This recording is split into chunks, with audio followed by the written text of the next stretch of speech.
Hello दोस्तों, कैसे हैं आप लोग? I hope you all are fine.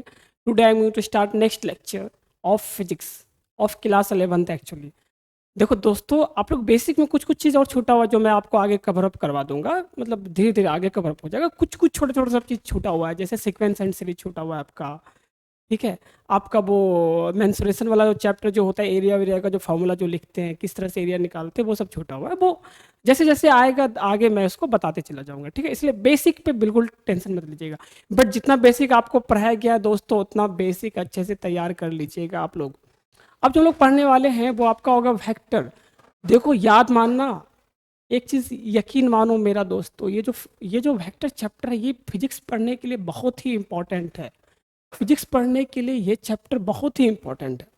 Important क्यों है दोस्तों? इंपॉर्टेंट इसलिए है कि देखो, बिना वेक्टर के ना फिजिक्स में आप है ना बहुत सारे फिजिकल क्वांटिटी के साथ खेल नहीं सकते हो। ठीक है, बहुत सारे फिजिकल क्वांटिटी के साथ आप खेल ही नहीं सकते हो विदाउट विदाउट वेक्टर कंसेप्ट के। क्योंकि कुछ फिजिकल क्वांटिटी होता है जो सिंपल एडिशन या सब्सट्रैक्शन से काम नहीं होता है। जो आप लोग सिंपल अलजेब्रा जो पढ़े थे आप लोग, 2 + 2 = 4 होता है ना। इन सिंपल अलजेब्रा 2 × 2 = 4 होता है, 2 × 3 = 4 होता है, 2 + 3 = 5 होता है।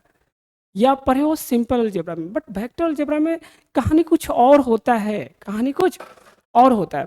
तो प्लीज़ इस चैप्टर को बहुत अच्छे से पढ़ना। वेक्टर बहुत ही इंपॉर्टेंट है। देखो, इस फिजिक्स को समझने के लिए ना स्टार्टिंग का कुछ ही चैप्टर बहुत इंपॉर्टेंट होता है।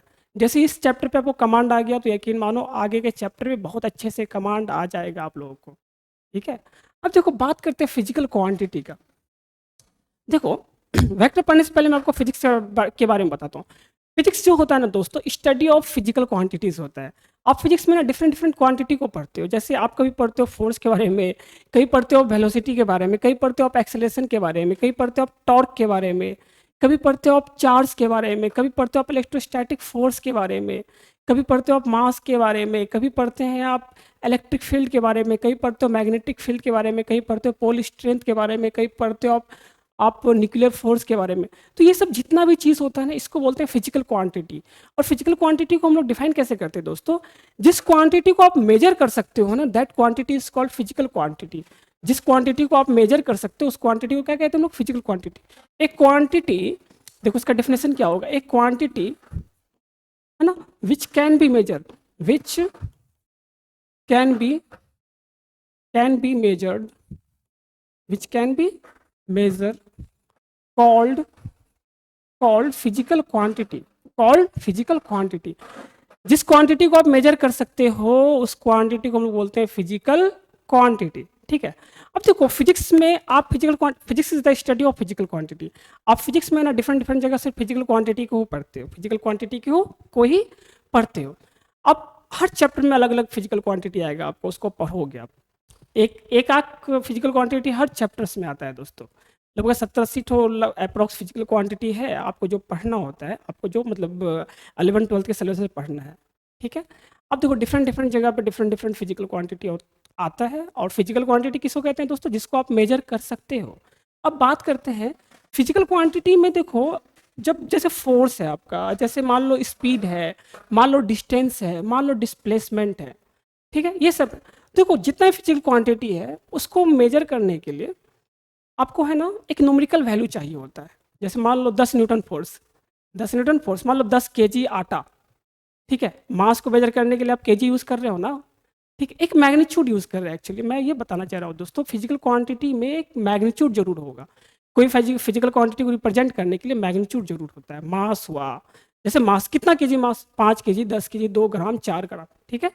जैसे मान लो force 10 newton, 2 newton, 5 newton. Force force में क्या मैग्नीट्यूड है? 2 न्यूटन, 4 न्यूटन, ये सब क्या है? मैग्नीट्यूड है। जैसे हम बोले 10 न्यूटन फोर्स इस बॉडी पे लग रहा है, मतलब ये जो 10 है ये क्या है? फोर्स का मैग्नीट्यूड है। क्या है दोस्तों? फोर्स का मैग्नीट्यूड। देखो, हर फिजिकल क्वांटिटी में क्या होता है? मैग्नीट्यूड जरूर होता है। जैसे distance 10 metre, 20 metre, 50 kilometre, 500 kilometre, 1000 kilometre, magnitude होता है फिजिकल क्वांटिटी में। अच्छा, कुछ कुछ फिजिकल क्वांटिटी ऐसा भी होता है जिसमें मैग्नीट्यूड के साथ साथ डायरेक्शन भी होता है। मैग्नीट्यूड के साथ साथ डायरेक्शन भी होता है। जैसे एग्जाम्पल के तौर पे देखो, एग्जाम्पल के तौर पे देखो, मान लो कि एक एक कोई ब्लॉक है जो किसी सरफेस पर रखा हुआ है, जो किसी सरफेस पर रखा हुआ। आपने इधर से लगाया 2 न्यूटन फोर्स। ठीक है, आपने इधर से लगाया 2 न्यूटन फोर्स, और आपके फ्रेंड भी मान लो यहाँ से लगा दिए 2 न्यूटन फोर्स, 2 न्यूटन फोर्स। अगर मैं आपसे पूछूँ कितना फोर्स लगा तो आप बता दोगे 2 + 2 4 न्यूटन, 2 + 2 4 न्यूटन। आप यहाँ पे बताओगे नेट फोर्स कितना होगा यहाँ पे, देखो दो भी, एक आप 2 लगा रहे हो इधर, आपका फ्रेंड भी 2 इधर लगा रहा है, तो 4 न्यूटन फोर्स हुआ। क्या बातें क्लियर है? इधर देखो भाई, बातें क्लियर होना चाहिए, इसमें कोई बहुत बड़ा रॉकेट साइंस है नहीं, ठीक है। अगर सपोज करो बच्चा पार्टी, अगर मैं इस बार है ना ऐसा करूँ, इस बार मैं ऐसा करूँ कि वही सेम ब्लॉक है आपका, ठीक है, आपने इधर लगाया 2 न्यूटन फोर्स, ठीक है, और आपके फ्रेंड ने इधर से लगाया 2 न्यूटन का फोर्स, अपोजिट डायरेक्शन में 2 न्यूटन का फोर्स लगाया। तो अगर मैं इस क्वेश्चन में पूछूं कि नेट फोर्स कितना हुआ, एफ नेट बता दो, इस केस में एफ नेट बताओ, तो क्या बताओगे? नेट फोर्स 0 है, नेट फोर्स 0 है। जबकि देखो दोनों में आप, दोनों जो लोग था 2-2 न्यूटन का फोर्स लगा रहा था। एक केस में फोर्स आया आपका 4 न्यूटन और एक केस में फोर्स आया 0। 2 इधर से लगाओ 2 इधर से लगाओ तो नेट क्या आएगा? 0 ही तो आएगा ना। कितना आया? 0। इसका मतलब क्या हुआ कि फोर्स का जो मैग्नीट्यूड, मतलब रिजल्टेंट जो होता है, या 2 से अधिक जो फोर्स का जो रिजल्टेंट होगा, तो मतलब जो कंबाइन करोगे जो रिजल्टेंट निकलेगा, वो क्या होता है? एक्चुअली डायरेक्शन पे डिपेंड करता है दोस्तों। जब सेम डायरेक्शन में तो ऐड कर दिए, जब अपोजिट डायरेक्शन में तो उसको माइनस कर रहे हैं, कर रहे नहीं कर रहे हैं। एक्चुअली क्या है ना कि फोर्स में डायरेक्शन बड़ा इंपॉर्टेंट है कि आप फोर्स किधर लगा रहे हो। डायरेक्शन, मैग्नीट्यूड तो इंपॉर्टेंट ही है, मैग्नीट्यूड के बिना फिजिकल क्वांटिटी बन नहीं सकता दोस्तों, बट उसके साथ साथ क्या इंपॉर्टेंट होता है? डायरेक्शंस। क्या इंपॉर्टेंट होता है दोस्तों? डायरेक्शन। तो फोर्स जो है, फोर्स में मैग्नीट्यूड भी होगा, डायरेक्शन भी होगा, मैग्नीट्यूड भी होगा और डायरेक्शन भी होगा। तो देखो कुछ फिजिकल क्वांटिटी ऐसा होता है जिसमें मैग्नीट्यूड के साथ साथ डायरेक्शन भी होता है। कुछ फिजिकल क्वांटिटी ऐसा होता है दोस्तों जिसमें सिर्फ मैग्नीट्यूड होता है। सिर्फ क्या होता है? सिर्फ मैग्नीट्यूड। जिस फिजिकल क्वांटिटी में सिर्फ मैग्नीट्यूड होता है उसको बोलते हैं स्केलर क्वांटिटी। क्या बोलते हैं दोस्तों? देखो, अब हम लोग फिजिकल क्वांटिटी को 2 भाग में बांटते हैं दोस्तों। किस में बांटते हैं? ये इसका डिफिनेशन हो गया ना। अब फिजिकल क्वांटिटी आपका 2 भाग में हुआ, एक scalar quantity, scalar quantity. Scalar quantity वो क्वांटिटी है दोस्तों जिसमें सिर्फ क्या हो आपका? Scalar quantity. स्केलर क्वांटिटी वो क्वांटिटी जिसमें सिर्फ मैग्नीट्यूड हो, सिर्फ क्या हो? मैग्नीट्यूड हो। Only magnitude, only magnitude, only magnitude. Only क्या होता है दोस्तों? स्केलर क्वांटिटी में सिर्फ मैग्नीट्यूड होता है, ओनली मैग्नीट्यूड। ठीक है। अच्छा, दूसरा होता है फिजिकल क्वांटिटी। 2 टाइप का होगा, एक स्केलर क्वांटिटी, दूसरा होता है वेक्टर क्वांटिटी दोस्तों। वेक्टर, दूसरा क्या होता है? वेक्टर क्वांटिटी, या सिंपल वेक्टर में लिख देता हूँ। वेक्टर क्वांटिटी वो फिजिकल क्वांटिटी है जिसमें मैग्नीट्यूड भी हो और क्या हो दोस्तों? साथ में डायरेक्शन भी हो। तो आपका वेक्टर क्वांटिटी वो क्वांटिटी होता है जिसमें मैग्नीट्यूड भी हो और साथ में क्या हो दोस्तों? डायरेक्शन भी, है ना। एक क्वांटिटी मैं डिफिनेशन लिख देता हूँ। एक क्वांटिटी विच हैव नंबर 1 में, नंबर 1 में दोस्तों इसके पास क्या होना चाहिए आपका? पहला तो मैग्नीट्यूड होना चाहिए, मैग्नीट्यूड, ठीक है।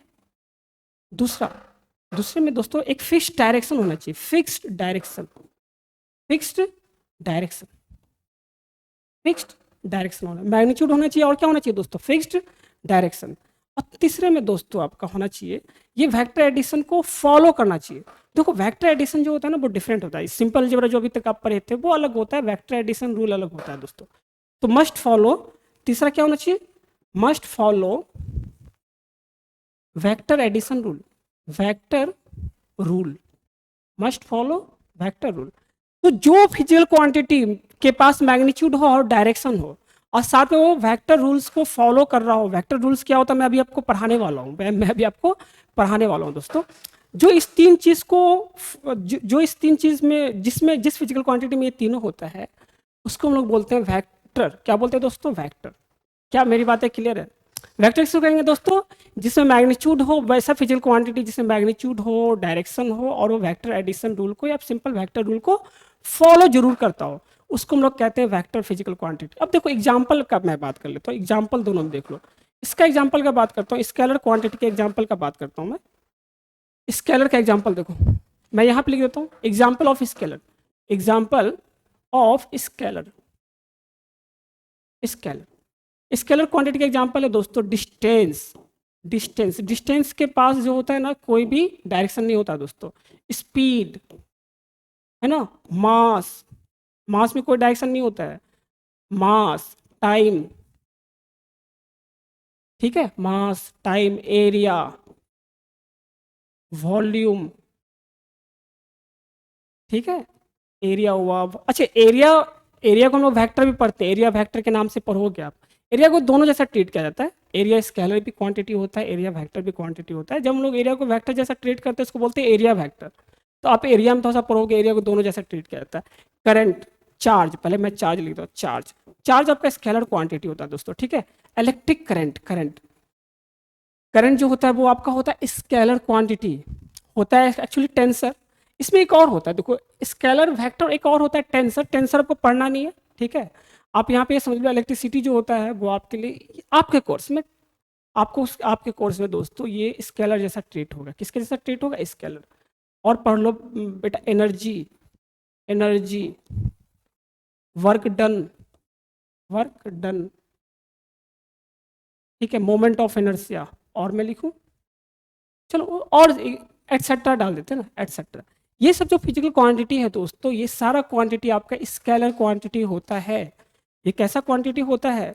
स्केलर क्वांटिटी होता है। ये सारा फिजिकल क्वांटिटी जो होता है आपका स्केलर क्वांटिटी होता है। अब देखो वेक्टर का एग्जांपल दिखाता हूँ मैं आपको। वेक्टर फिजिकल क्वांटिटी का एग्जांपल देखो, इसको वेक्टर में लिख लेना। Example of vector, example of vector, vector देखो, displacement, displacement, displacement is a vector quantity. Displacement आप पढ़ चुके होंगे, आपको याद होगा, डिस्प्लेसमेंट पढ़े होंगे आप 9th क्लास में या फिर 8th क्लास में पढ़े हैं आप इसको। वेलोसिटी है ना, एक्सेलरेशन, एक्सीलरेशन, ठीक है, फोर्स, टॉर्क, ठीक है दोस्तों। आपका हो गया मोमेंटम, आपका हो गया इम्पल्स, आपका हो गया इलेक्ट्रिक फील्ड, इलेक्ट्रिक फील्ड, ठीक है दोस्तों। और एग्जांपल देखो, मैं इधर हटा दे रहा हूँ, ठीक है। एकदम इजी इजी पढ़ो, ज़्यादा टफ करने का कोई फायदा नहीं है इसमें दोस्तों। एकदम इजीली इजीली, और वेक्टर आपका बहुत ही अच्छा होना चाहिए। इलेक्ट्रिक फील्ड, आपका हो गया मैग्नेटिक फील्ड, मैग्नेटिक फील्ड, ठीक है दोस्तों। और भी वेक्टर क्वांटिटी है, फिलहाल मैं एग्जांपल के तौर पे इतना लिख दिया हूँ, एटसेट्रा, एटसेट्रा, ईटीसी। ये सब जो फिजिकल क्वांटिटी होता है दोस्तों, ये आपका होता है वेक्टर फिजिकल क्वांटिटी। इसमें क्या होता है ना, इस तरह की फिजिकल क्वांटिटी में फोर्स हुआ, एक्सीलरेशन हुआ, मोमेंट हुआ, टॉर्क हुआ, इलेक्ट्रिक फील्ड हुआ, मैग्नेटिक फील्ड हुआ, ये सब जो आपका है, इसमें क्या होता है, मैग्नीट्यूड भी होता है, डायरेक्शन भी होता है, और ये वेक्टर एडिशन रूल को फॉलो भी करता है। तो ये कहलाता है आपका, ये कहलाता है दोस्तों आपका वेक्टर। अब देखो, आपको याद होगा मैंने करंट को स्केलर लिखा है, करंट को क्या लिखा है? स्केलर। बट करंट में तो डायरेक्शन होता है। अरे करंट में डायरेक्शन होता है ना, करंट एक छोर से दूसरे छोर की तरफ मतलब करंट फ्लो करता है वायर में, किसी पार्टिकुलर डायरेक्शन में करंट फ्लो करता है दोस्तों। फिर भी हम लोग करंट को क्यों लेते हैं स्केलर? तो करंट में मैग्नीट्यूड होता है, 1 एम्पियर 2 एम्पियर मैग्नीट्यूड होता है, और वो डायरेक्शन भी है उसमें। बट दोस्तों एक बात सोचो तुम, अब 2 एम्पियर प्लस 3 एम्पियर क्या होता है? 5 एम्पियर। डायरेक्ट आप ऐड करके लिख देते हो ना, 4 ampere plus 5 ampere 9 ampere, direct add कर लेते हो ना। वेक्टर में ऐसा नहीं होता है दोस्तों। तो याद रखिएगा, इलेक्ट्रिक करंट जो होता है वो वेक्टर एडिशन रूल को फॉलो नहीं करता है, इसलिए उसको हम लोग स्केलर क्वांटिटी मान के चलते हैं। हालांकि होता है वो दोस्तों आपका, आपका जो वो फिजिकल क्वांटिटी है वो होता है एक्चुअली में, जो आपका होता है वो टेंसर फिजिकल क्वांटिटी होता है। स्ट्रेस हुआ, आपका इलेक्ट्रिक करंट हुआ, ये सब सब टेंसर फिजिकल क्वांटिटी होता है। जब आप इंजीनियरिंग में जाओगे ना, ठीक है, तो वहाँ पे पढ़ोगे आप ये सब चीज़ को, ठीक है। चलो, ये आपका था वेक्टर। अब देखो वेक्टर, हम लोग थोड़ा बहुत वेक्टर समझ गए होंगे, वेक्टर होता क्या है। वेक्टर क्या होता है दोस्तों, कि वेक्टर में डायरेक्शन का बड़ा खेला है यार, वेक्टर में डायरेक्शंस का बहुत खेला है, वेक्टर में डायरेक्शंस का बहुत ही खेला है। बिना डायरेक्शंस के जो फिजिकल क्वांटिटी में डायरेक्शन हो उसको हम लोग बोलते हैं वेक्टर। देखो मैग्नीट्यूड हर फिजिकल क्वांटिटी में होता है, जिसमें सिर्फ मैग्नीट्यूड होता है उसको स्केलर फिजिकल क्वांटिटी कहते हैं, और जिसमें सिर्फ सॉरी जिसमें मैग्नीट्यूड के साथ साथ डायरेक्शन भी हो और वो वेक्टर एडिशन रूल को फॉलो भी कर रहा होगा, उसको कहते हैं हम लोग, उसको हम लोग कहते हैं दोस्तों वेक्टर। अब याद रखिएगा, स्केलर को जोड़ने घटाने के लिए या मल्टीप्लाई करने के सिंपल अलजेब्रा रूल लगता है, ठीक है। फिर से सुनो, स्केलर को जोड़ना है, घटाना है और या फिर मल्टीप्लाई करना तो सिंपल अलजेब्रा रूल लगता है। स्केलर में क्या लगता है दोस्तों? Simple algebra rule. स्केलर में क्या लगेगा? Simple algebra rule. अगर मान लो कोई क्वांटिटी स्केलर क्वांटिटी है, स्केलर क्वांटिटी है, तो उसमें आप सिंपल सिंपल अलजेब्रा रूल लगा सकते हो। सिंपल अलजेब्रा रूल लगेगा इसमें। इसको जोड़ने घटाने के लिए सिंपल अलजेब्रा रूल लगा दो, ठीक है। बट याद रखना, वेक्टर को जोड़ने घटाने मल्टीप्लाई करने के लिए आपको वेक्टर एडिशन वाला रूल लगाना पड़ता है दोस्तों। बट वेक्टर में क्या होता है, देखो सिंपल अलजेब्रा रूल तो आपको आता है। आप जोड़, अभी तक जो पढ़े थे अलजेब्रा में, जो भी मतलब एडिशन सब्सट्रैक्शन, सिंपल 4 + 4 8 होता है, ये चले, ये किए थे। स्केलर में ये होता है दोस्तों, 2 kg + 4 kg = 6 kg होता है। स्केलर में आप ऐसे डायरेक्ट कर सकते हो, बट वेक्टर में ऐसे नहीं होगा। 2 न्यूटन + 4 न्यूटन = 6 न्यूटन हर बार नहीं होता है। तो वेक्टर के लिए क्या होता है दोस्तों? अलग अलजेब्रा होता है, ठीक है। वेक्टर के लिए अलग अलजेब्रा होता है। वेक्टर के लिए वेक्टर अलजेब्रा होता है दोस्तों, वेक्टर अलजेब्रा।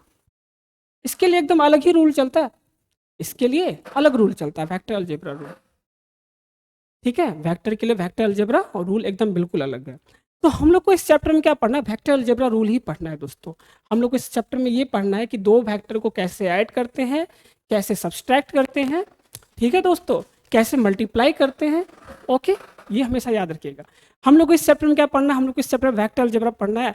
दो वेक्टर को कैसे ऐड करेंगे, है ना, वेक्टर को कैसे रिप्रेजेंट करते हैं, वेक्टर को कैसे ऐड करते हैं, कैसे सब्सट्रैक्ट करेंगे, कैसे मल्टीप्लाई करेंगे दो वेक्टर को या दो से अधिक वेक्टर को। यही चीज इस चैप्टर में पढ़ना है अपन लोगों को। इसलिए ना ज़्यादा कंफ्यूजन मत पालिए। इस चैप्टर में क्या है, इस चैप्टर में क्या है कि दो वेक्टर, देखो आपको क्लियर हो गया वेक्टर फिजिकल क्वांटिटी होता है।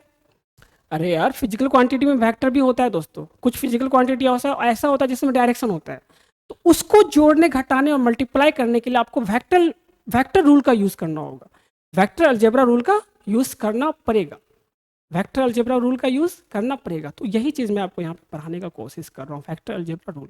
अब आते हैं हम लोग वेक्टर्स पे। किस पे आते हैं दोस्तों? वेक्टर्स पे। क्या होता है वेक्टर, है ना। सबसे पहले देखो वेक्टर को हम लोग रिप्रेजेंट कैसे करते हैं ना। सिंबल देखो, वेक्टर का सिंबल, सिंबल इसको हटा दो। वेक्टर का सिंबल, वेक्टर का सिंबल, सिंबल जो होता है दोस्तों वेक्टर का, वो होता है इस तरीके से। हम लोग है ना एरो दे के लिखते हैं, वेक्टर ए, ये कहलाता है वेक्टर ए। मान लो कोई वेक्टर ए है तो इसको हम लोग ऐसे लिखेंगे। मान लो फोर्स वेक्टर को लिखना है, एफ से फोर्स को डिनोट कर दिए, ऊपर एरो लगा दिए, तो जैसे ही एरो लग गया मतलब समझ लेना दोस्तों ये वेक्टर में लिखा हुआ है। किस में लिखा हुआ है? मान लो कोई वेक्टर है आपका, मान लो एक्सीलरेशन वेक्टर है, मान लो वेलोसिटी वेक्टर है भी, तो वेक्टर के फॉर्म में लिखना है तो ऐसे लिखेंगे इसको, ऊपर एरो लगा देते हैं, ठीक है। मान लो कोई वेक्टर है जेड, जेड कोई वेक्टर है तो ऊपर एरो लगा दो, जेड वेक्टर हो गया। समझे नहीं समझे? और देखो एनसीईआरटी बुक में आप देखोगे वेक्टर को हम लोग इस तरीके से भी रिप्रेजेंट करते हैं, मोटा से लिख देते हैं। किससे लिख देते हैं? मोटा से। तो बोल्ड करके लिख दिया जाता है। आप एरो नहीं भी लगाओगे, बोल्ड करके लिख दोगे तो ये वेक्टर ही होगा दोस्तों। ये क्या होगा? वेक्टर। अगर आप इसको बोल्ड करके लिख दोगे तब भी ये क्या होता है दोस्तों? वेक्टर होता है। क्या मेरी बात अच्छे से क्लियर है? तो वेक्टर का सिंबलाइज करने का जो तरीका होता है वो या तो तुम है ना वो अल्फाबेट को लिखो और ऊपर में एरो लगा दो, दूसरा या फिर आप इसको बोल्ड करके लिख लो। बहुत सारे बुक में आपको, फॉरेन राइटर वाले बुक में आपको बोल्ड में मिलता है वेक्टर लिखा हुआ। किसमें मिलता है? बोल्ड। चलो अब इसको दूसरा है दोस्तों, इसको रिप्रेजेंट कैसे करते हैं हम लोग? Representation of vector. ये सिंबल हो गया, ये क्या हो गया आपका? सिंबल। ये हो गया सिंबल, सिंबल है ये, सिंबल, ठीक है, सिंबल। अब देखो रिप्रेजेंटेशन कैसे करते हैं दोस्तों वेक्टर का? Representation, representation of vector, of vector मतलब वेक्टर को हम लोग कैसे रिप्रेजेंट करेंगे? कॉपी पर, कॉपी पर वेक्टर को कैसे रिप्रेजेंट करते हैं इसका हम लोग बात करते हैं। देखो कॉपी पे रिप्रेजेंट करने का तरीका सुनो। मान लो 4 न्यूटन फोर्स को दिखाना है कॉपी पर, तो 4 न्यूटन फोर्स में क्या होगा? एक तो डायरेक्शन होगा, दूसरा क्या होगा दोस्तों? मैग्नीट्यूड होगा। वेक्टर में क्या होता है? किसी भी वेक्टर में क्या होता है? डायरेक्शन और मैग्नीट्यूड। तो देखो रिप्रेजेंट करने का तरीका क्या होता है दोस्तों? एरो हेडेड लाइन सेगमेंट से रिप्रेजेंट करते हैं। Arrow headed, arrow headed line segment, line segment से हम लोग इसको इसको हम लोग क्या करते हैं दोस्तों? रिप्रेजेंट करते हैं। एरो हेडेड लाइन सेगमेंट से हम लोग वेक्टर को रिप्रेजेंट करते हैं। मैं ऊपर वाला हटा दे रहा हूँ, ठीक है। एरो हेडेड लाइन सेगमेंट से हम लोग वेक्टर को रिप्रेजेंट करते हैं। जैसे मान लो यहाँ पे ये देखो ये कहलाएगा वेक्टर। मान लो कोई वेक्टर बी लिखना है आपको, वेक्टर बी, ये कहलाएगा वेक्टर बी। ठीक है। अब देखो एरो हेडेड लाइन सेगमेंट को हम लोग क्या से रिप्रेजेंट करते हैं वेक्टर को, इस लाइन सेगमेंट का, इस लाइन सेगमेंट का दोस्तों लेंथ जो होगा ना, length of line segment, segment जो होता है वो होता है इसका मैग्नीट्यूड। देखो फिर से सुनो, वेक्टर में दो बात होता है ना, क्या क्या होगा वेक्टर में आपका मैग्नीट्यूड होगा और डायरेक्शन होगा। तो जैसे आप किसी वेक्टर को लाइन से मतलब एरो हेडेड लाइन सेगमेंट से रिप्रेजेंट करते हैं, तो उसका जो मैग्नीट्यूड होगा ना वो लेंथ ऑफ एरो होगा, लेंथ ऑफ लाइन सेगमेंट होगा। ठीक है। और दूसरा बात है डायरेक्शन एरो क्या होता है दोस्तों, एरो जो होता है आपका वो डायरेक्शन को रिप्रेजेंट करता है। किसको रिप्रेजेंट करता है? डायरेक्शन। एरो क्या रिप्रेजेंट करता है? डायरेक्शन। मान लो 4 न्यूटन फोर्स इस डायरेक्शन में लग रहा था, 4 न्यूटन फोर्स इस डायरेक्शन में लग रहा था, तो देखो इसका जो लेंथ है ना ये 4 न्यूटन को रिप्रेजेंट करेगा, है ना। स्केलिंग डिस्केलिंग मैं भी बताऊंगा। ठीक है। और इस फोर्स का डायरेक्शन इधर है। क्या मेरी बातें क्लियर है दोस्तों? बोलो। तो एरो हेडेड लाइन सेगमेंट से हम लोग किसी वेक्टर को रिप्रेजेंट करते हैं। ठीक है। जैसे हम आपको एक एग्जाम्पल के तौर पर समझाऊंगा। अब देखो 4 न्यूटन को तुम कॉपी में कैसे लिखोगे, ये भी तो एक बहुत बड़ा पंगा है ना। 4 न्यूटन को आप कॉपी में कैसे लिखोगे? तो मैं आपको बताऊंगा कैसे लिखते हैं दोस्तों, वेक्टर को कॉपी में रिप्रेजेंट कैसे करते हैं। वैसे आप फिलहाल के लिए जान लो, एरो हेडेड लाइन सेगमेंट को हम लोग कॉपी में रिप्रेजेंट करेंगे वेक्टर को कैसे रिप्रेजेंट करते हैं? एरो हेडेड लाइन सेगमेंट से। अब देखो जैसे आपको बोला, मान लो कि सपोज को 16 Newton represent 16 Newton force in east direction,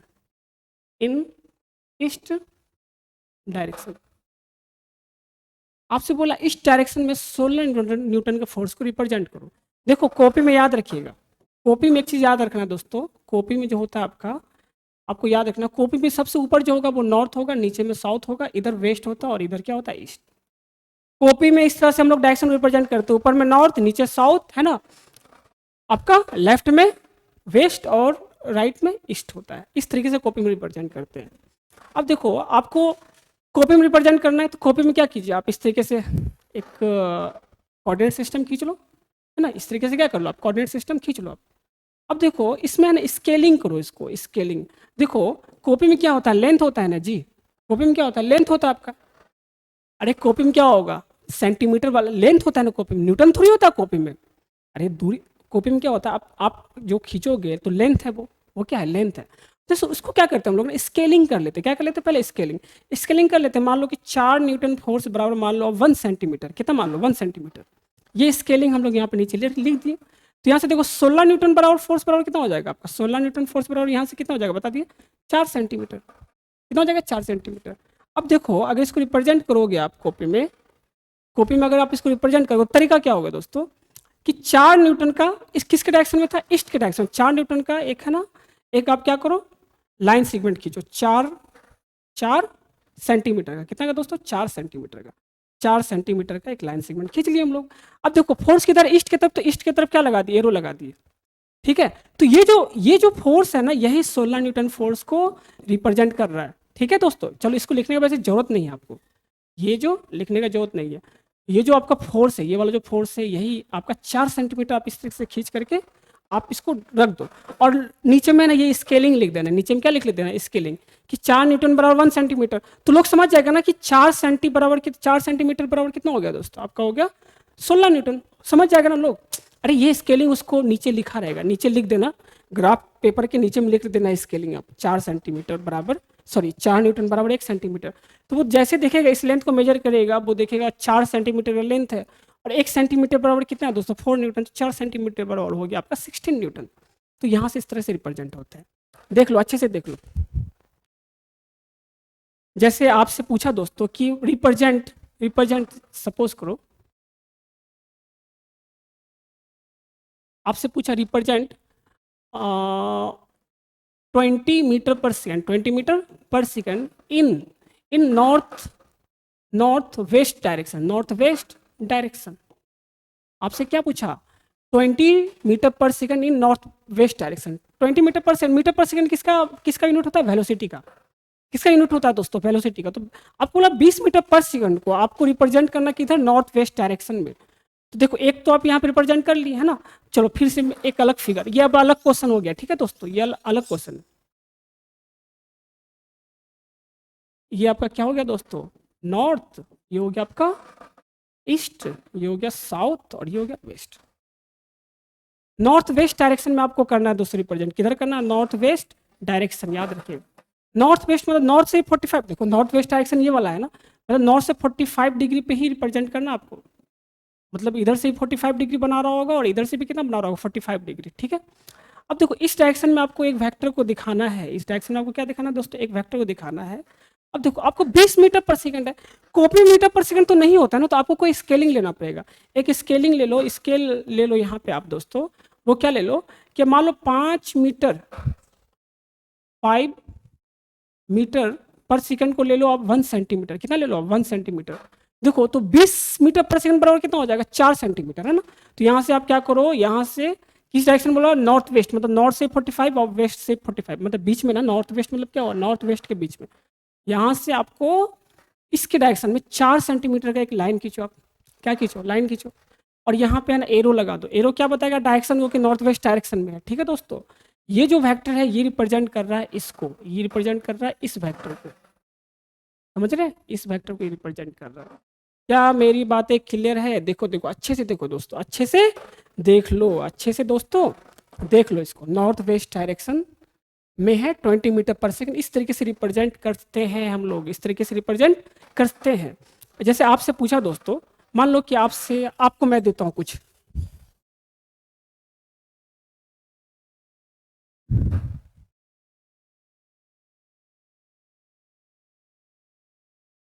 represent, आपसे पूछा represent 50 Newton force, 50 Newton force force from 30 degree, 30 degree, sorry इस तरह से लो, 30 degree, 30 degree from east, from east towards north, towards towards north. आपको कॉपी में represent करना है इसको दोस्तों। मतलब क्या है? ईस्ट से 30 डिग्री किसके तरफ? किसके तरफ दोस्तों? नॉर्थ की तरफ। मतलब इधर इस तरह से है दोस्तों ये। इसमें आप स्केलिंग लीजिएगा और स्केलिंग इस तरह से लेंगे कि कॉपी पे अट जाए, ठीक है। जैसे मान लो यहाँ पे 10 न्यूटन बराबर 1 सेंटीमीटर मान लें, तो 50 न्यूटन बराबर कितना हो जाएगा? 5 सेंटीमीटर हो जाएगा दोस्तों। 5 सेंटीमीटर का लाइन खींच दीजिए आप, 5 सेंटीमीटर का लाइन खींच दीजिए। और याद रखिएगा कॉपी में नॉर्थ ऊपर होता है, साउथ नीचे होता है, लेफ्ट में वेस्ट होता है, राइट में ईस्ट होता है। ये चीज़ आपको याद रखना है। तो हम लोग क्या सीख लिए दोस्तों? कॉपी में कैसे वेक्टर को रिप्रेजेंट करेंगे, कॉपी में कैसे वेक्टर को रिप्रेजेंट करेंगे दोस्तों कॉपी में। अब देखो इसके आगे जो हम लोग डिस्कशन करेंगे दोस्तों, अब जो है ना दोस्तों, हम लोग बहुत सारे टर्मिनोलॉजी यूज़ करते हैं वेक्टर्स में, हम लोग उस पर डिस्कशन करते हैं, ठीक है। वैसे आपको ये मैंने अच्छे से समझा दिया। हम लोग क्या होता है ना कि वेक्टर्स में बहुत सारे टर्मिनोलॉजी यूज़ करते हैं, उस टर्मिनोलॉजी का मतलब क्या होता है वो मैं आपको समझाता हूँ, ठीक है। बहुत सारा टर्मिनोलॉजी यूज होता है। Terminology used in vector, in vector, terminology used in vector. पहला हम लोग यूज करते हैं दोस्तों, जो मतलब फ्रिक्वेंटली यूज होगा आपका, parallel vector. Parallel vector, parallel vector हम लोग उस वेक्टर को कहते हैं जिसके बीच का एंगल क्या हो, मतलब जो क्या हो, पैरेलल हो आपस में। मान लो वेक्टर ए है और वेक्टर बी है और वेक्टर बी है, दोनों अगर पैरेलल जा रहा है तो हम लोग बोलेंगे पैरेलल वेक्टर। क्या बोलेंगे दोस्तों? Parallel vector. क्या ये मेरी बातें क्लियर है? क्या बोलेंगे इसको? Parallel vector. उसी तरह आपका नेक्स्ट जो है दोस्तों, बी नंबर में एंटी पैरेलल वेक्टर। एंटी, देखो नाम से ही पता चल रहा है ना, एंटी पैरेलल वेक्टर। इसको हम लोग कैसे, जिसमें मान लो दो वेक्टर एंटी पैरेलल, मान लो वेक्टर एक इधर है, दूसरा उसके अपोजिट डायरेक्शन में है, ये वेक्टर ए और ये वेक्टर बी, ये क्या है? एक दूसरे को अपोजिट में है ना, इसको हम लोग बोलेंगे एंटी पैरेलल वेक्टर। क्या बोलेंगे दोस्तों? Anti parallel vector. देखो नाम से तुम समझ जाओगे वैसे, एंटी पैरेलल वेक्टर। और जो टेक्नोलॉजी यूज होता है दोस्तों वो होता है एक्सियल वेक्टर। अच्छा ए बी था ना, ए बी मत लो, एक दो लो, 1 2 लिखो, 1 2, 3 में लो axial factor. Axial factor, axial factor उस फैक्टर को कहते हैं दोस्तों जिसका डायरेक्शन है ना एक्सिस के तरफ हो। किसके तरफ हो? किसी एक्सिस की तरफ जो फैक्टर का डायरेक्शन होता है दोस्तों, उसको हम लोग बोलते हैं axial factor. Direction along axis हो, इसमें direction along along axis, direction along axis जो होगा उसको हम लोग बोलेंगे एक्सियल फैक्टर। क्या बोलेंगे दोस्तों? Axial factor. और जो आपको कॉमन टर्मिनोलॉजी यूज जो होता है उस वो होता है यूनिट वेक्टर। यूनिट वेक्टर को मैं आगे भी पढ़ाऊंगा यूनिट वेक्टर, बस मतलब यहाँ पे समझ लीजिए यूनिट वेक्टर का मतलब क्या होता है। वो वेक्टर जिसका जिसका डायरेक्शन कुछ भी हो सकता है, जिसका डायरेक्शन कुछ भी हो सकता है, बट उसका मैग्नीट्यूड हमेशा 1 हो, उसको बोलते हैं यूनिट वेक्टर, है ना। यूनिट वेक्टर उस वेक्टर को कहते हैं जिसका मैग्नीट्यूड क्या हो दोस्तों? 1 हो। उसको हम लोग आगे पढ़ेंगे मैग्नीट्यूड, यूनिट वेक्टर को। मैग्नीट्यूड जिसका कितना हो? 1 हो। जिस फैक्टर का मैग्नीट्यूड 1 होता है उसको हम लोग बोलते हैं यूनिट फैक्टर। क्या बोलते हैं दोस्तों? Unit vector. ठीक है। और देखो 4 नंबर हो गया। मान लो 5 number equal vector. Equal vector, देखो इक्वल फैक्टर कब कहलाएगा? 2 वेक्टर या 3 वेक्टर इक्वल कब होगा आपस में दोस्तों? जब उसका डायरेक्शन, ठीक है, और मैग्नीट्यूड दोनों सेम हो तो अब कहलाता है equal equal vector. Equal vector इसको कहते हैं जब दो वेक्टर का direction direction as well as magnitude magnitude will be same, will be same कहलाता है दोस्तों आपका आपका इक्वल वेक्टर। इक्वल वेक्टर कब कहेंगे दोस्तों? जब डायरेक्शन एंड मैग्नीट्यूड दोनों सेम होता है तो हम लोग उसको बोलते हैं आपका इक्वल वेक्टर। जैसे मान लो वेक्टर ए बराबर कहीं पे लिखा हुआ वेक्टर पी, वेक्टर पी, इसका मतलब क्या हुआ? वेक्टर ए और वेक्टर पी का डायरेक्शन सेम होगा, और दूसरी बात डायरेक्शन सेम होगा, दूसरी बात मैग्नीट्यूड भी सेम होगा। मतलब वेक्टर ए और वेक्टर बी का क्या होगा दोस्तों? डायरेक्शन भी सेम होगा और मैग्नीट्यूड भी क्या होगा? सेम होगा। और जो टर्मिनोलॉजी हम लोग कॉमनली यूज करते हैं, जीरो वेक्टर, जीरो वेक्टर, इसको हम लोग दूसरा नाम देते हैं नल वेक्टर ही बोलते हैं। नल वेक्टर, नल मतलब क्या हो? कुछ नहीं, नल वेक्टर। 6 नंबर है ना। इसको हम लोग बोलते हैं जिस जिस वेक्टर का मैग्नीट्यूड जीरो होना, मैग्नीट्यूड जीरो हो उसको बोलते हैं जीरो वेक्टर। जिस वेक्टर का मैग्नीट्यूड क्या हो? जीरो होता है उसको हम लोग क्या बोलेंगे दोस्तों? Zero vector. जीरो वेक्टर उस वेक्टर को कहते हैं जिसका मैग्नीट्यूड क्या हो? मैग्नीट्यूड जीरो हो, मैग्नीट्यूड जीरो हो, उसको कहते हैं जीरो वेक्टर। अब देखो जिस वेक्टर का मैग्नीट्यूड जीरो हो, ठीक है, उसका डायरेक्शन हो ना हो क्या डायरेक्शन किधर भी हो क्या फर्क पड़ता है? डायरेक्शन से कोई फर्क तो पड़ता नहीं है। ठीक है, इसको रिप्रेजेंट करते हैं हम लोग इस तरह से, जीरो वेक्टर इस तरीके से रिप्रेजेंट करते हैं दोस्तों। जीरो वेक्टर को इस तरीके से रिप्रेजेंट किया जाता है। ठीक है, अब देखो 7 नंबर में आ जाइए आप। अब देखो रिजल्टेंट ऑफ वेक्टर, पहले मैग्नीट्यूड ऑफ वेक्टर। मैग्नीट्यूड मैं ऊपर में लिख देता हूँ इसको, है ना।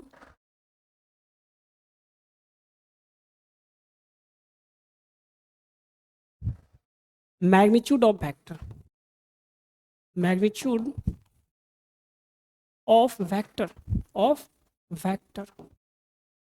मैग्नीट्यूड ऑफ वेक्टर का मतलब क्या हुआ दोस्तों कि किसी वेक्टर के मैग्नीट्यूड को, किसी वेक्टर के मैग्नीट्यूड को हम लोग बोलते हैं मैग्नीट्यूड ऑफ वेक्टर, या इसको हम लोग बोलते हैं मॉडुलस ऑफ वेक्टर भी बोलते हैं। मैग्नीट्यूड को क्या बोलते हैं? और मॉडुलस ऑफ वेक्टर भी सुनोगे तुम, मॉडुलस ऑफ वेक्टर। ठीक है, मॉडुलस को लिखते हैं इस तरह से, दो पैरेलल लाइन। मान लो कोई वेक्टर ए है, ए को इस तरह से दो पैरेलल लाइन में लिखा जाएगा, मतलब ये मॉडुलस ऑफ वेक्टर है।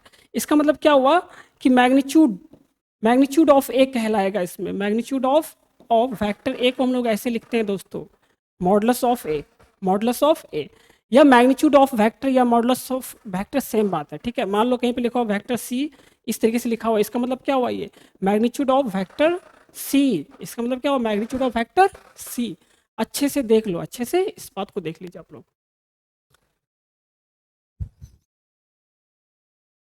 अब देखो रिजल्टेंट वेक्टर, रिजल्टेंट वेक्टर क्या होता है दोस्तों?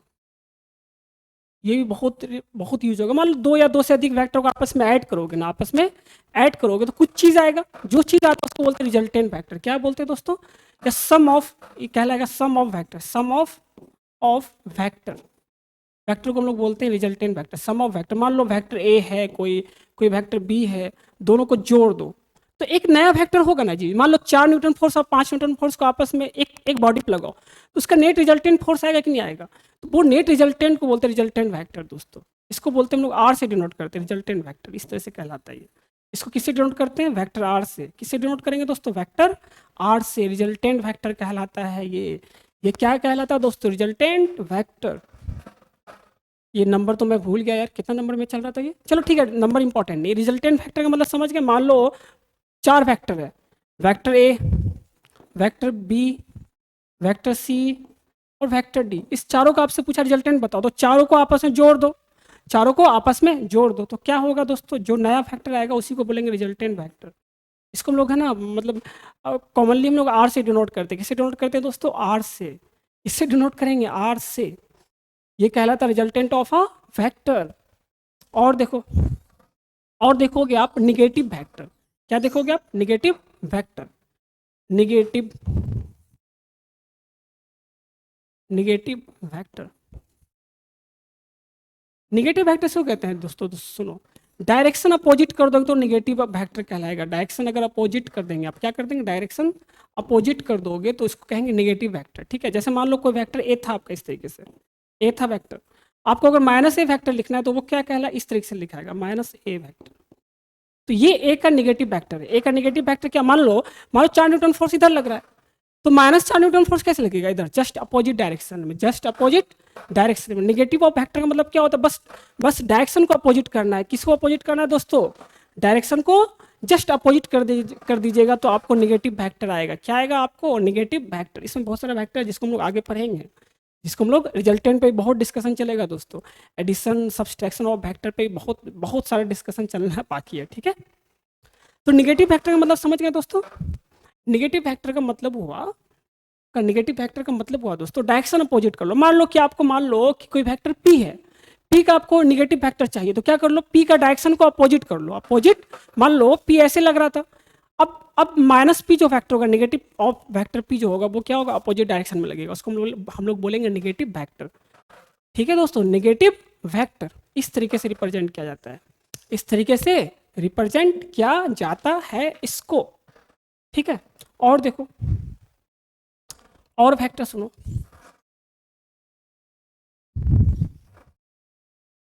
आपको मैंने इक्वलिटी ऑफ वेक्टर ही बता दिया। दो वेक्टर इक्वल कब होता है दोस्तों? जब उसका मैग्नीट्यूड, डायरेक्शन दोनों क्या हो? सेम हो, तो क्या बोलेंगे? Equal vector. अब देखो, और इसमें आता है दोस्तों coplanar vector. Coplanar vector. Coplanar vector वो वेक्टर होता है दोस्तों जिसमें आपका क्या हो? जिसमें सारा वेक्टर एक ही प्लेन में हो ना, उसको बोलते हैं कोप्लेनर वेक्टर। मतलब क्या? कोप्लेनर वेक्टर क्या बोलेंगे दोस्तों? सेम प्लेन वाला vector, same planar vector. Planar vector, मान लो वेक्टर अगर एक ही प्लेन में है तो उसको बोलेंगे कोप्लेनर वेक्टर। कोप्लेनर वेक्टर, मान लो कि सपोज करो कि आपका पेज है, ये एक प्लेन है ना, ठीक है। मान लो कि 10 न्यूटन फोर्स इधर लग रहा है, 3 न्यूटन फोर्स इधर लग रहा है, 4 न्यूटन फोर्स इधर लग रहा है, 6 न्यूटन फोर्स इधर लग रहा है। ये सारा जो फोर्स है ये एक ही प्लेन में लग रहा है ना दोस्तों, एक ही प्लेन के लॉन्ग लग रहा है। इसको हम लोग बोलते हैं कोप्लेनर वेक्टर। क्या बोलते हैं इसको हम लोग? Coplanar vector. क्या मेरी बात अच्छे से क्लियर है दोस्तों? कोप्लेनर वेक्टर किसको कहते हैं? कोप्लेनर वेक्टर वो वेक्टर है जिसमें सारा वेक्टर एक ही प्लेन में लाई करता है, इसको बोलते हैं कोप्लेनर वेक्टर। तो आपको एक चीज याद रखना है दोस्तों, टू वेक्टर जो होता है ना, दो two vector is always coplanar vector. Coplanar vector, इसमें मतलब दो वेक्टर है, कोई भी दो वेक्टर ले लो। एक वेक्टर ऐसे मान लो, ये दो हाथ ले लो, इस दो वेक्टर को कैसे भी लोगे ना तो ये हमेशा कोप्लेनर ही होगा। दो वेक्टर, कोई भी दो वेक्टर को कंसीडर करो आप, उसको आप किसी तरीके से भी लो तो वो हमेशा किसी एक ही प्लेन में आता है दोस्तों, किसी एक ही प्लेन में आता है, तो वो कोप्लेनर वेक्टर होगा। हाँ, अगर दो से अधिक वेक्टर का बात बोले, दो से अधिक वेक्टर का अगर लोग बात करें, दो से अधिक वेक्टर का हम लोग क्या करें दोस्तों? बात करें दो से अधिक वेक्टर के केस में क्या होता है दोस्तों? वो कोप्लेनर हो भी सकता है, वो कोप्लेनर नहीं भी हो सकता। जैसे मान लो 3 लाइन है, देखो 2 लाइन हमेशा आपस में कोप्लेनर होता है दोस्तों। आपको भी 2 लाइन खींचो, मतलब 3 डायमेंशन में सोचो। अब तो आप लोग थोड़ा सा आगे आ गए हो ना, अब स्पेसियस चीज सोचो, स्पेस में चीज को सोचो, ठीक है। 1 डायमेंशन जो होता है, जो जैसे स्ट्रेट लाइन 1 डायमेंशन कहलाता है दोस्तों, प्लेन आपका 2 डायमेंशन कहलाता है, और स्पेस जो होता है दोस्तों उसको 3 डायमेंशन कहलाता है। देखो 1 डायमेंशन में सिर्फ एक ही डायमेंशन होगा, लेंथ, ठीक है। 2 डायमेंशन में लेंथ और विड्थ 2 डायमेंशन होता है। थ्री डायमेंशन में दोस्तों length width and height 3 dimension होता है, 3 डायमेंशन होता है। तो 2 वेक्टर या 2 लाइन, वेक्टर मतलब क्या हुआ आपका, लाइन ही तो हुआ ना कॉपी में। 2 वेक्टर हमेशा क्या होगा दोस्तों, कोप्लेनर वेक्टर होता है। बट 2 से अधिक वेक्टर का हम लोग बात करें, 3 वेक्टर, 4 वेक्टर, 5 वेक्टर, तो वो कोप्लेनर हो भी सकता है और नहीं भी हो सकता है। कंडीशन क्या होता है कोप्लेनर वेक्टर का, वो मैं आपको आगे समझाऊंगा, stay tuned with us, okay. Coplanar vector और आता है दोस्तों इसमें collinear vector, collinear vector, collinear vector, collinear vector. आपका देखो कोलिनियर वेक्टर है ना, जो वेक्टर मतलब मान लो जो वेक्टर एक ही लाइन में है ना, उसको बोलेंगे कोलिनियर वेक्टर। क्या बोलेंगे दोस्तों, कोलिनियर वेक्टर। मान लो एक वेक्टर ए इस तरीके से है, ठीक है, मान लो वेक्टर पी इस तरीके से है, मान लो वेक्टर क्यू इस तरीके से है, मान लो वेक्टर आर इस तरीके से है। तो ये सब देखो एक ही लाइन में सब वेक्टर लग रहा है ना, एक ही लाइन में सारा वेक्टर लग रहा है, तो उसको बोलेंगे कोलिनियर वेक्टर। को मतलब सेम होता है ना, को मतलब क्या होता है, सेम। तो ये कहलाता है दोस्तों कोलिनियर वेक्टर। तो ना vector vector are in same line called collinear vector, मतलब वेक्टर जो सेम लाइन में होता है उसको क्या बोलते हैं दोस्तों, कोलिनियर वेक्टर, कोलिनियर वेक्टर को कहते हैं वेक्टर हैविंग सेम लाइन। देखो यहाँ P Q R collinear vector. Here example जो आपको ये एग्जांपल है, here vector A, vector P, vector Q and vector R linear vector,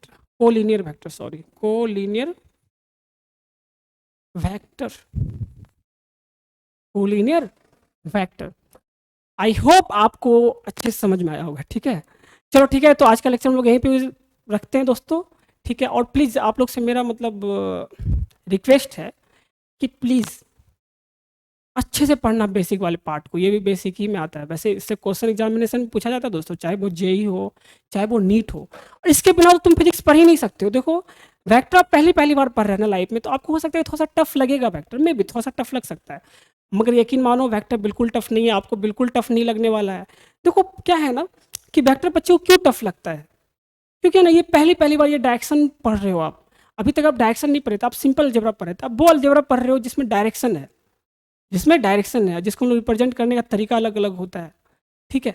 तो क्या होगा ना दोस्तों कि इसको थोड़ा सा आपको टफ लगेगा, बट ये टफ होता नहीं है बिल्कुल, थोड़ा सा लग सकता है टफ, बट यकीन मानो भरोसा रखो टफ नहीं है। आप पूरा शुरू से लेक्चर देखो, अच्छे से देखो, बिल्कुल टफ नहीं लगेगा। और आपके साथ तो आकिल सर है, कैसे टफ लग सकता है आपको, हाँ आपके साथ आकिल सर है, आपको बिल्कुल टफ नहीं लगेगा, वेक्टर बहुत पढ़ने में मजा आएगा दोस्तों, ठीक है। अब बेसिक मैथमेटिक्स में कुछ छूटा हुआ है, वो मैं धीरे धीरे आपको कवर अप करवा दूंगा, उसका बिल्कुल टेंशन मत लीजिए। और लेक्चर को अच्छे से देखना, और लेक्चर का अच्छा सा नोट्स बनाइएगा, ठीक है दोस्तों। और आपको है ना डीपीपी मिल रहा है टाइम टू टाइम, आप डीपीपी को सॉल्व कीजिए और मुझे अपडेट कीजिए डीपीपी को सॉल्व करके, है ना। चलो आज के लेक्चर हम लोग इतना रखते हैं, थैंक यू। और प्लीज़ घर पे रहो, stay at home, stay safe, अपना और अपनों का ख्याल रखिए, ठीक है। थैंक यू आज के लिए।